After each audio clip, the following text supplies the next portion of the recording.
everyone, welcome to Learning Spot by Mehak. So today we are going to cover part 7 of NTA UGC NET series, जहाँ पे हम paper 2 commerce के most important MCQs cover करेंगे. इस video में हम 25 most important MCQs cover करेंगे. अगर आप चैनल पे नए हैं तो please subscribe learning spot by Mahak.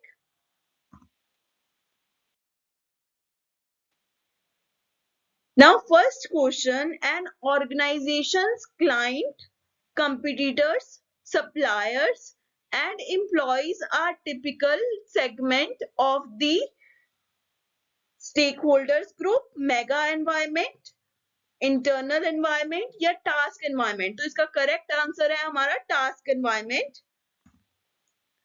Business environment refers to all the external factors which have an effect on the operations of business. Business environment में बेसिकली हमारे जितने भी एक्सटर्नल फैक्टर्स है वो सारे आ जाते हैं, जिसे हमने 5 डिफरेंट कैटेगरीज में डिवाइड किया है. Economic environment, political environment, technological environment, social environment and legal environment.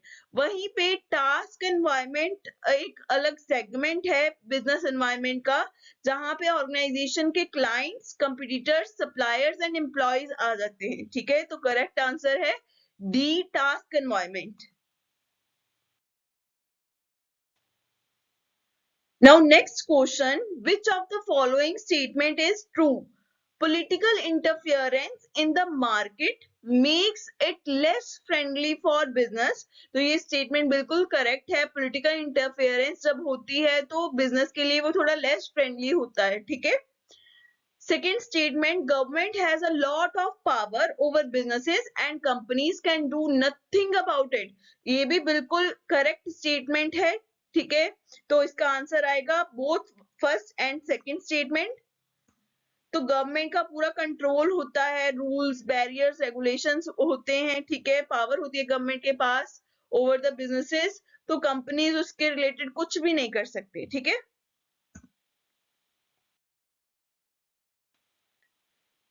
Now next question, which of the following is controllable factor in global marketing? Global marketing means international marketing के time पे इनमें से कौन से factor जो है थोड़े controllable factors में आते हैं? सोशल एंड टेक्निकल चेंजेस, ये एक तरह से अनकंट्रोलेबल है, हम इसे कंट्रोल नहीं कर सकते. मार्केटिंग एक्टिविटीज एंड प्लान्स, इसे हम कंट्रोल फिर भी कर सकते हैं. ठीक है. गवर्नमेंट पॉलिसीज एंड लेजिस्लेशन, ये अनकंट्रोलेबल है. ठीक है, तो आंसर हमारा आएगा B, marketing activities and plans. तो international business can be defined as exchange और transfer of goods and services between different countries, और global marketing refers to the process of marketing on a worldwide scale after considering global operational differences and similarities as well as the opportunities so as to achieve the global objectives.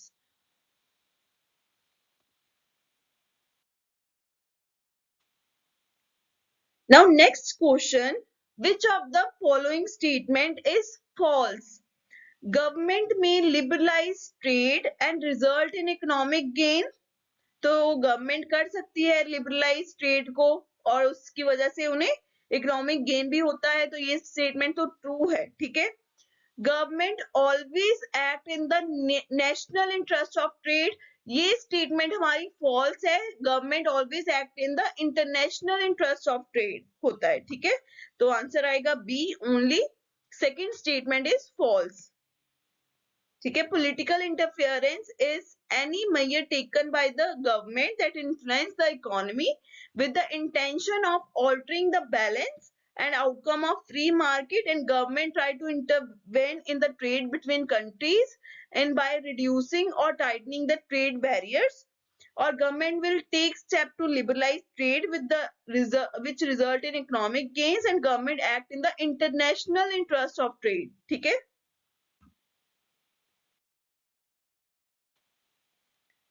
Now next question, which of the following is a major benefit of joint production between local company and multinational company? Means अगर local company और multinational company आपस में मिलके अगर production करे तो उसके हमें क्या बेनिफिट्स होते हैं? तो स्टेटमेंट है, MNC can bring the latest technology into production. बिल्कुल करेक्ट ये स्टेटमेंट है, ये हमारे लिए बेनिफिटेड होता है. MNC can control the increase in price. No, ये स्टेटमेंट बिल्कुल गलत है. ठीक है, तो only first statement is correct.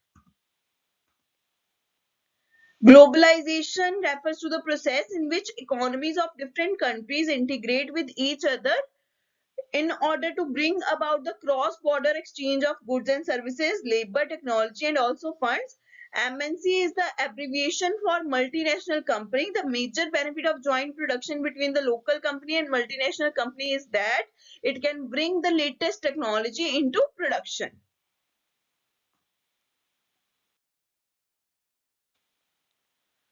Now, next question, which of the following statements is true? FPI, foreign portfolio investment operations last longer than FDI, foreign direct investment. ये statement बिल्कुल गलत है, ये true नहीं है. ठीक है, for FPI, foreign portfolio investment, there is a need to enter joint venture with the partner company. ये statement भी बिल्कुल गलत है. ठीक है, इन दोनों में से कोई भी true नहीं है, तो आंसर आएगा D, neither one or nor second. Foreign portfolio investment can be defined as a process wherein an investor from different country purchase financial assets and security. Foreign portfolio investment क्या होता है? एक process होता है जहां पे different countries से लोग जो है financial assets and securities buy करते हैं. Portfolio investment directly translates to investment in a group of financial assets. Operation related to foreign direct investment lasts longer than FPI. तो FDI lasts longer than FPI. ठीक है, तो ये statement तो बिल्कुल गलत है. For FDI, there is a need to enter joint venture with the partner company. FDI के केस में हमें ज्वाइंट वेंचर में एंटर होना पड़ता है विद द पार्टनर कंपनी, ना कि एफपीआई के केस में. ठीक है, तो ये स्टेटमेंट्स आपने याद रखनी है.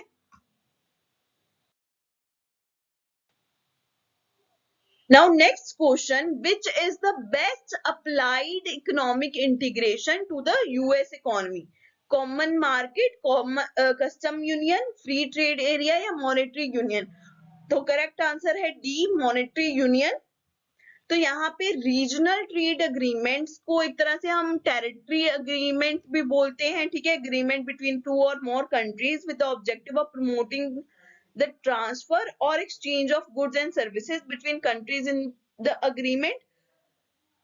यहाँ पे best applied economic integration to the US economy क्या है? मॉनेटरी यूनियन, क्योंकि वहां पे क्या होता है, मॉनेटरी यूनियन को हम करेंसी यूनियन भी बोलते हैं. यहाँ पे इंटर गवर्नमेंटल अग्रीमेंट होता है कि वो जो अग्रीमेंट है वो सेम करेंसी शेयर करेंगे. ठीक है, जब भी ट्रेड करेंगे.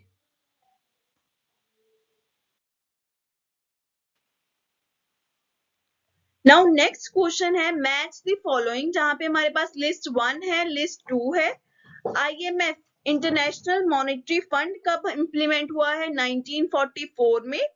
वर्ल्ड ट्रेड ऑर्गेनाइजेशन WTO आया है 1995 में. UNCTAD, United nation conference on trade and development, ये आया है हमारा 1964 में. तो इसका करेक्ट आंसर हमारा है C.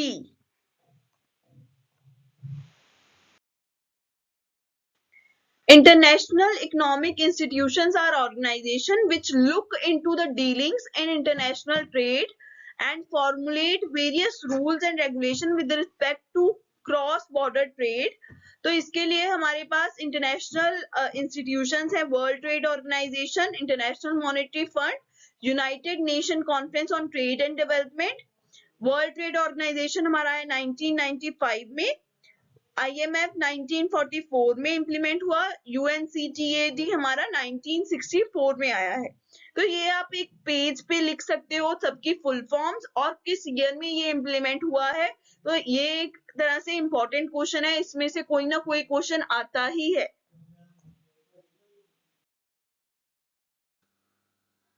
Now next question, foreign firms based in export processing zones are primarily allowed to which of the following. अभी अगर हम देखें फॉरेन फर्म्स मीन्स फॉरेन के कुछ मैन्युफैक्चरर्स वगैरह यहाँ इंडिया में आके अपना इंडस्ट्रीज सेटअप कर रहे हैं। तो एक्सपोर्ट प्रोसेसिंग जोन वो होते हैं वो एरियाज जहां पे अभी डेवलपमेंट बिल्कुल ही नहीं है, ठीक है, तो अंडर डेवलप्ड है। तो उन एरियाज को डेवलप करने के लिए और उन एरिया को यूज करने के लिए वहां पे जो भी मैन्युफैक्चरिंग हो रही है उसे बाद में एक्सपोर्ट्स के लिए यूज किया जाएगा, ठीक है, तो उन्हें हम बोलेंगे एक्सपोर्ट प्रोसेसिंग जोन्स। तो इन्हें क्या क्या चीजें अलाउड है? फर्स्ट है pay workers more than elsewhere in the country, false, ये स्टेटमेंट बिल्कुल गलत है। Import components for assembly free of taxes as long as none of their output is exported, ये भी स्टेटमेंट बिल्कुल गलत है। उन्हें कोई भी टैक्सेस वगैरह एग्जम्प्टेड नहीं होते, ठीक है। तो इसका आंसर आएगा डी, नन, नीदर वन और नीदर टू, ठीक है। Export processing zone refers to area which are set up in order to increase industrial as well as commercial export. This is done by encouraging growth by investment from foreign individuals and firms. और इन्हें ये दोनों option जो हमने किए दोनों ही allowed नहीं होते।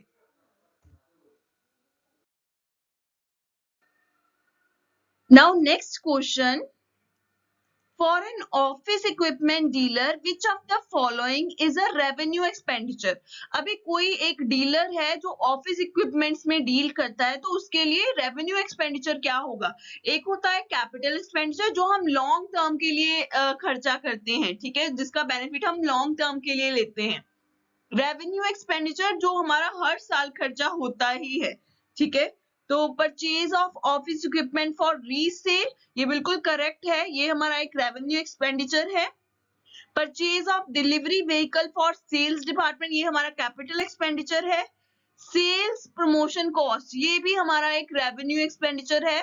तो हमारा करेक्ट आंसर आएगा सी, first and third.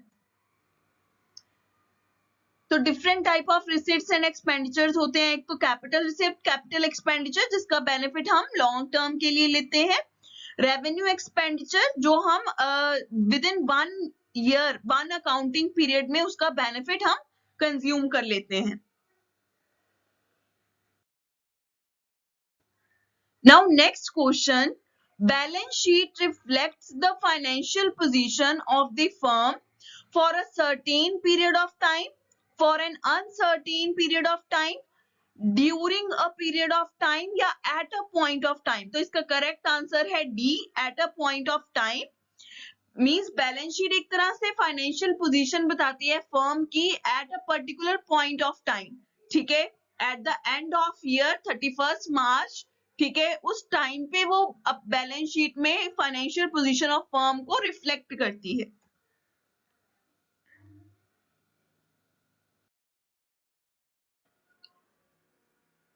Now, for which of the following will IFRS 4 not be applied? अभी IFRS हमारा क्या है? इंटरनेशनल फाइनेंशियल रिपोर्टिंग स्टैंडर्ड जो हमें इशू किए हैं IASB ने, इंटरनेशनल अकाउंटिंग स्टैंडर्ड बोर्ड। तो IFRS 4 में एक तरह से इंश्योरेंस कॉन्ट्रैक्ट को हमें फाइनेंशियल रिपोर्ट्स में कैसे डिस्क्लोज करना है, कैसे रिकॉर्ड करना है वो बताया गया है। तो इसमें फर्स्ट ऑप्शन है reinsurance contract that the entity issues, insurance contract that entity hold, reinsurance contract that entity hold, insurance contract that entity issue.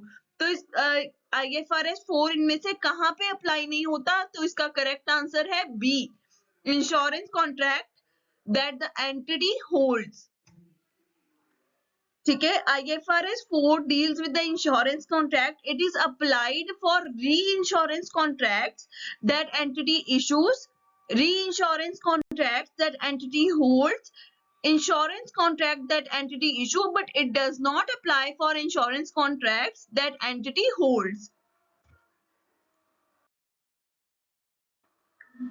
Now next is What is the cost incurred on recruitment, training and development of employees called? अभी जो भी खर्चा हमारा recruitment, training and development पे होता है तो उसे हम क्या बोलेंगे?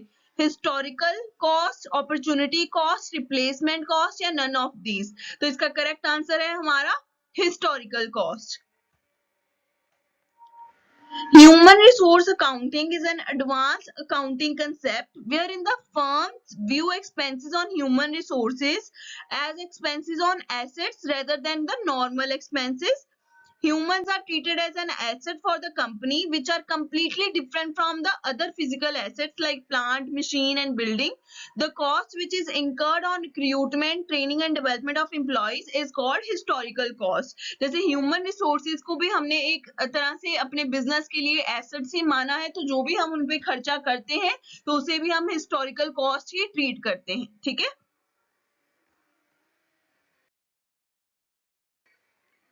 Now next question. Environmental accounting help to understand the role played by the artificial environment. इनमें से हमें बताना है कौन सी statement true है. Environmental accounting is also called as resource accounting. तो first statement जो है हमारी environmental accounting help to understand role played by artificial environment, ये बिल्कुल गलत statement है. ठीक है. Environmental accounting is also called resource accounting, ये हमारा correct है. ठीक है. तो only second option is correct.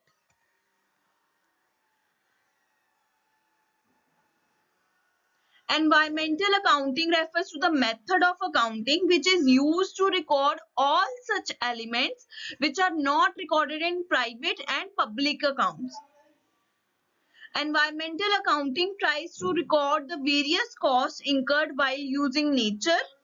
Environmental accounting help to understand the role played by natural environment and not artificial environment. ठीक है, तो इसलिए हम फर्स्ट ऑप्शन हमारा क्या है? फॉल्स है. और एनवायरमेंटल अकाउंटिंग को हम रिसोर्स अकाउंटिंग भी बोलते हैं, तो ये आपने याद रखना है. ठीक है, ये स्टेटमेंट करेक्ट है. Now next question. In case of admission of a new partner, partnership is dissolved, firm is dissolved या firm and partnership is dissolved. तो जब भी कोई न्यू पार्टनर एंटर होता है या कोई ओल्ड पार्टनर पार्टनरशिप फर्म छोड़ के जाता है तब पार्टनरशिप डिसॉल्व होती है, ना कि पार्टनरशिप फर्म डिसॉल्व होती है. ठीक है, तो यहाँ पे करेक्ट आंसर है partnership is dissolved.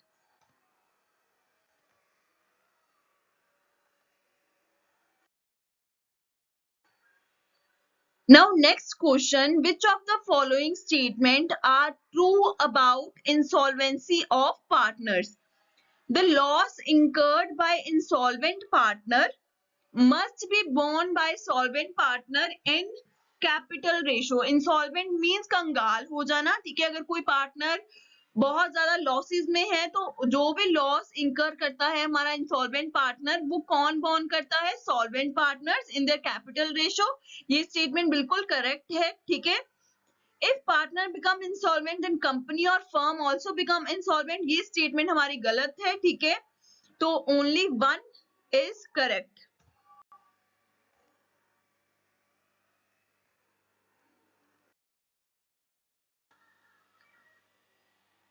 Now next question, हमारे पास दो लिस्ट है और हमें यहाँ पे मैच करना है.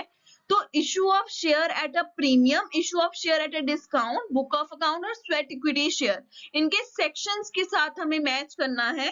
तो issue of share at premium का है 52, डिस्काउंट का है 53, स्वेट इक्विटी शेयर्स का है 54 और बुक ऑफ अकाउंट्स का है हमारा 128. तो आंसर हमारा यहाँ पे आएगा सी.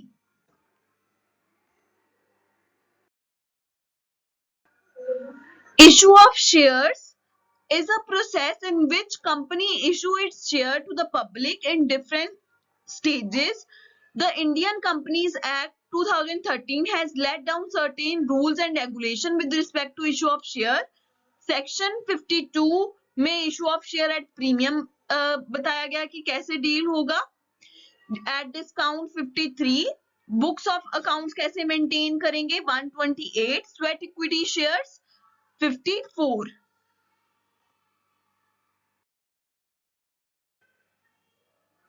Now next question, which of the following statement is true at the time of liquidation? ठीक है, liquidation के time पे इन दोनों में से कौन सा true है?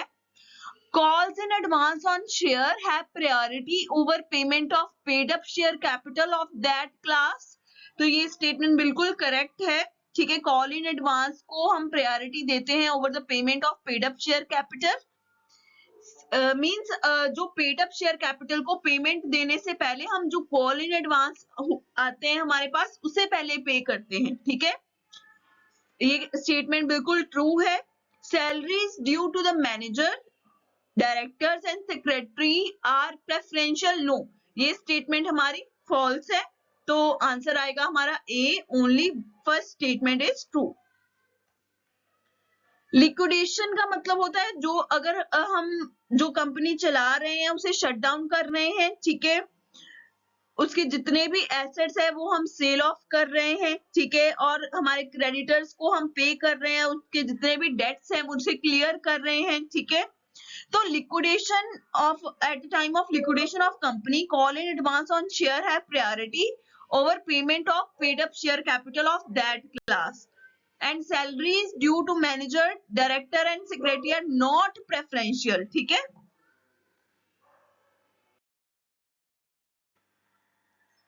now next question, which of the following statement is false? A parent company is the one which has more than one subsidiary. Yes, ये statement बिल्कुल correct है. A parent company and its entire subsidiary is known as a group. ये statement हमारी गलत है. Parent company और उसके entire subsidy को हम टुगेदर बोलेंगे कॉर्पोरेट. ठीक है, a corporate.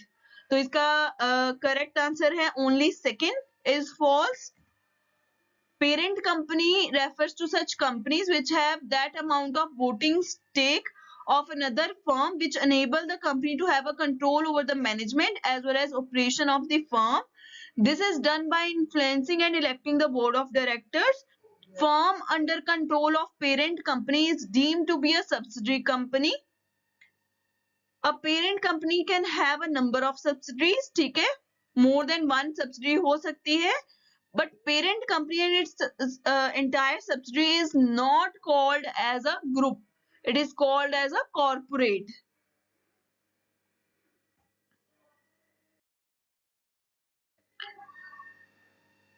What is calculated when the firm is dealing with several products?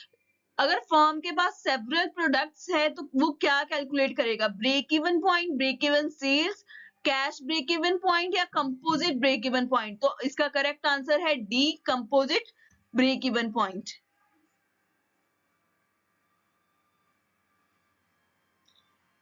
तो यहाँ पे एक तरह से कंपोजिट पीवी रेशो जो है वो कैलकुलेट करेगा. Now, which of the following is an assumption of break-even analysis? Behavior of different costs is linear. Yes, this is the assumption of break-even analysis.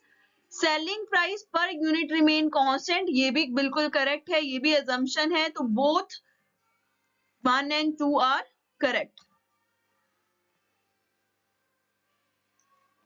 Break even point हमारा वो होता है जहां पे हमारा revenue earn is equal to the cost incurred in the production. जितनी हमारी cost है और हमारा रेवेन्यू दोनों इक्वल है. ठीक है, जहां पे ना हमें प्रॉफिट हो रहा है ना ही हमें लॉस हो रहा है. Now state which of the following statement is false. इनमें से कौन सी स्टेटमेंट फॉल्स है? Standard cost can not be altered. ये स्टेटमेंट बिल्कुल ट्रू है. स्टैंडर्ड कॉस्ट को हम ऑल्टर नहीं करते. ठीक है, स्टैंडर्ड कॉस्ट एक तरह से एस्टिमेटेड कॉस्ट होती है जो हम प्री डिटरमाइन करके रखते हैं. ठीक है, और उसे हम ऑल्टर नहीं करते. Next, historical cost are not relevant for decision making. ये भी स्टेटमेंट करेक्ट है. हिस्टोरिकल कॉस्ट हमें बजट बनाने में हेल्प करती है. ठीक है, तो इसका आंसर आएगा neither 1 nor 2. Historical costs are relevant for setting up standard costs, drawing budget, make forecasts, design plans and strategies. Now next question, state which of the following statement is true. Activity based costing is mostly used in trading concern. No, ये statement false है. Manufacturing concern, service concern, सब में activity based costing use होता है. ठीक है, तो first statement is false. Activity based costing enhances the reliability of data. ये बिल्कुल correct है. ठीक है, तो इसका आंसर आएगा B, only second.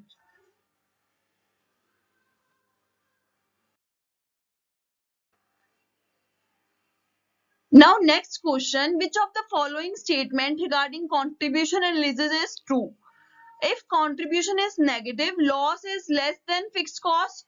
अभी यहाँ पे अगर हम देखें, सबसे पहले आता है हमारा सेल में से अगर हम वेरिएबल कॉस्ट माइनस कर दें तो हमारा क्या आता है, कंट्रीब्यूशन में से हम अगर फिक्स्ड कॉस्ट माइनस कर दें तो हमारा आता है नेट प्रॉफिट या नेट लॉस.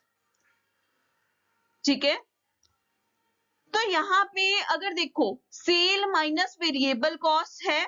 ठीक है, तो यहाँ पे हमारे पास कंट्रीब्यूशन अगर नेगेटिव आ रहा है, माइनस में आ रहा है, तो फिक्स्ड कॉस्ट भी हमारा एक तरह से लेस होगा. ठीक है, तो एक तरह से जब कंट्रीब्यूशन नेगेटिव है तो loss is less than fixed cost. Fixed cost से कम होगा क्या लॉस? नहीं, ये स्टेटमेंट गलत है क्योंकि दोनों ही क्या हो जाएंगे, ऐड हो जाएंगे. तो फिक्स कॉस्ट प्लस कंट्रीब्यूशन होके हमारा लॉस जो है बढ़ जाएगा फिक्स कॉस्ट से. ठीक है, नेक्स्ट हमारी स्टेटमेंट है, if contribution is positive and more than fix cost there will be profit. तो सेकंड स्टेटमेंट हमारी बिल्कुल करेक्ट है. ठीक है, अगर कंट्रीब्यूशन हमारी पॉजिटिव है और ज्यादा है फिक्स्ड कॉस्ट से तो क्या वहां पे प्रॉफिट होगा? यस, वहां पे प्रॉफिट होगा. तो statement 2 is correct.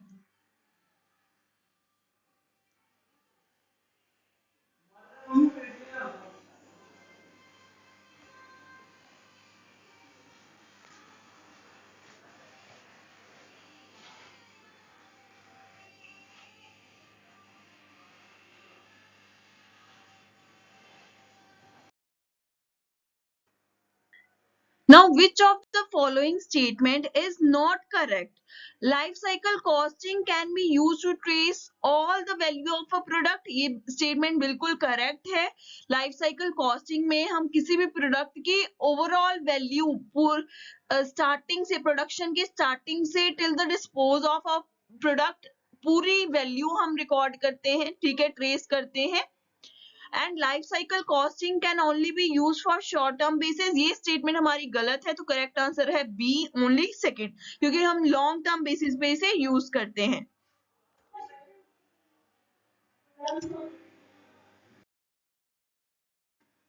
Now thank you. अगर आपको वीडियो अच्छी लगी है तो please like, comment, share and subscribe learning spot by Mahak.